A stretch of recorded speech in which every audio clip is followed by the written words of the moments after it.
Hello everybody out there in the wine world. This is Bill Elsey, the sommelier for Wines.com, and today we have a special guest in the house at the lounge here. This is David White, who is the founder and editor of the Terroirist blog. He is also a 2 times monthly contributor to the blog here at Wines.com. So David, thanks for coming by. Thanks for having me, Bill. Oh, it's great to have you, man. Yeah, absolutely. I'm glad we were able to make this meeting work. So for the viewers out there, why don't you go ahead and just tell them a little bit about who you are and what you do and maybe what got you into wine. Sure. 4.5 years ago, went out to Napa Valley on a trip with some friends. I'll never forget, it was at Phalo Winery, which remains one of my favorites, where I suddenly got it. I understood why it was that people got obsessed with wine. And I decided that seemed like a fun thing to become obsessed with, so I quickly did. Started doing what most wine geeks do, tasting a lot, drinking a lot, reading as much as I could, taking classes, and reading a ton of wine blogs, wine magazines, whatever it was, you name it, I was reading it. And I do a lot of writing in my professional career, so I decided, you know what, I should start writing about wine, and these days, if you're going to be a writer, you should launch a blog. So the idea came to start a group blog and start a wine blog that actually had content every day of the week, and hopefully had a lot of content every day of the week. So Terroirist launched a 1.5 years ago. It's been quite a ride. It was the best new wine blog of 2011. Yeah, that's great. And started working with Wines.com about, I don't know, 3-4 months ago. Yep. And the piece I write for Wines.com is now showing up in about 65 newspapers each month. So it's been a lot of fun, and I'm glad to finally be in Austin and get to meet Bill and Alex. Yeah, good. Well, we appreciate you stopping by. Before I was even really, I guess, on board with Wines.com and my former winery employments, you were on my blog list of daily reads, and I think that one of the things that always impressed me was not just the content that you published every day, but the information that was in there. And I think it's insightful, I think it's educational, it's definitely a blog that for people that want to become more informed and also stay in the know, because you guys are always on top of the trends. It's a daily read in my opinion, so good job with the blog. So you brought some wines for us to try. I did. These they came with me from Washington, D.C., but they're all from California. Okay. I've been really excited about what I like to call esoteric white wines recently. There's this notion out there that the California white wines are big and bold and buttery. That too often is the case, and often is the case. But there's also a lot of fun, food-friendly white wines coming out of California that I think just are, they're so much fun. They work at all hours of the day. They work at all times of the year, and they're food-friendly. So I've picked out 3 of my favorites. If you read my blog, these actually were on the list of my favorite wines that I consumed personally over the last year. So should we get started? Yeah, let's get into it. I'm excited. I love esoteric wines. I drink way more white wine than I drink red wine, and so I'm excited to see what Napa's doing because I've never had any of these. All right, great. Before, so we're going to start with a wine from a producer called Massican. The winemaker of this is a guy named Dan Petrosky, whose day job is actually as the assistant winemaker at Larkmead, which of course is one of the famous cab houses in California.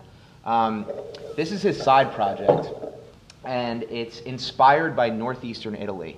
Okay. So I believe he makes 3 different white wines, a Sauvignon, which is just Sauvignon Blanc, and 2 blends. And this particular blend is a blend of Chardonnay, Tokai Friulano, and Ribolla Giola. Yeah. Am I saying that right? Yeah, I think so. I mean, I have no idea how to say that. I believe that's right. Yeah, but a kind of an homage to grapes that grow up, in the Friuli area. And then this past year, he also made a Pasito, which of course is the dried out on straw mats. Right. Interesting. So anyway, let's see what we think of this one. Yeah. Okay. So it's not a blend that you encounter in the New World too often. That's just beautiful. Yeah. I think freshness comes out like white spring flowers, some citrus blossom type of character to it, a little bit of that apple skin. Yeah, definitely. Type of character. Green apple skin. Yeah, very, very aromatic and just very pretty. Yeah. Cool.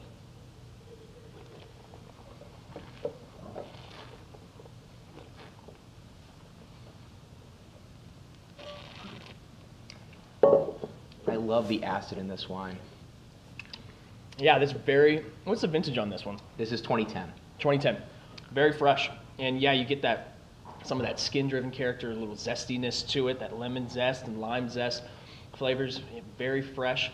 The weight of it is really what is appealing to me. I mean, I don't have quite a straight stereotype of all white wines coming out of the Napa Valley are oaky and buttery, but a lot of them are, and a lot of them do have that. So it's nice to see a wine that has a little bit more restrained alcohol to it, and that really nice, fresh acidity. Yeah, I think this one is right around 12% actually. Really? So really low alcohol for a California wine. Yeah, absolutely. I would think that's a big reason why the acid is so high.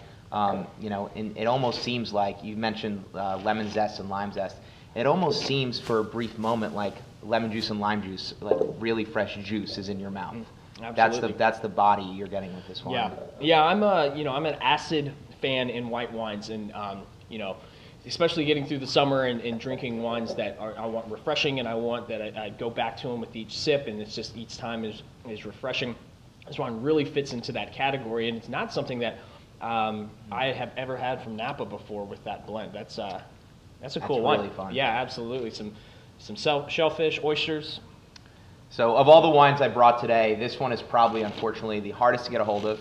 The current vintage is sold out, but I know you can sign up for the mailing list. It's one of those many California producers that limited production, high demand, mostly direct to consumer. Yeah. I don't think there's a waiting list yet on this one. So. Gotcha. Okay.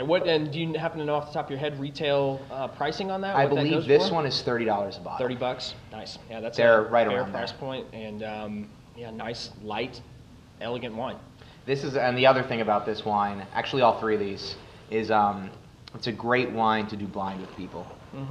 Bring it to a group of wine geeks, put foil or a paper bag around it, and just go around the room and have people guess what it is. Yeah. You'll get a lot of guesses for northeastern Italy. Sometimes people will guess, a Sauvignon Blanc from New Zealand like they've never tasted before. Right. No one is going to guess California. No, there's no way. And as I'm sitting on my palate a little bit more, that I'm getting this kind of layered minerality that's starting to kind of linger. And when's the last time somebody really uses minerality to describe a California white wine? Not too often. I like that. That's good. That's some cool stuff.